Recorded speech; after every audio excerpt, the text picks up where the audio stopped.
sometimes every other day, but usually at least once a day, sometimes maybe even two. And just started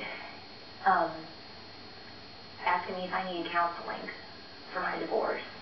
He said that he could see all the hardship that I'd been through. He said that, you know, he'd counseled people with divorce before. He said he's lost a child. He knew everything about counseling for hard things that people were going through, and God could get you through anything. And so he started counseling me about my divorce.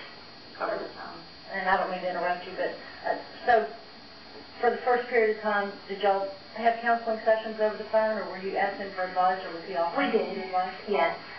It was that he, a plethora amount of the time, he always referred whatever I was talking to about, oh, I can't believe I would ever be divorced. It's against everything I've ever stood for.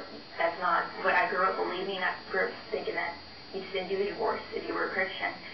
And then he immediately started talking about how God is forgiving, God is mysterious, all these kinds of prophecies about God.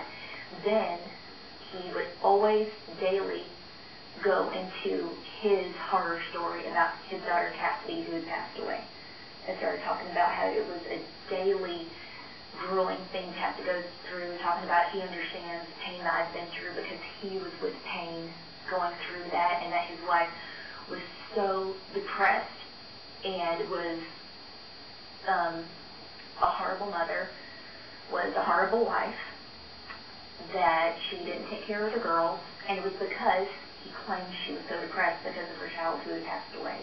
And did he say things like that about Terry frequently, or just in one conversation? Frequently.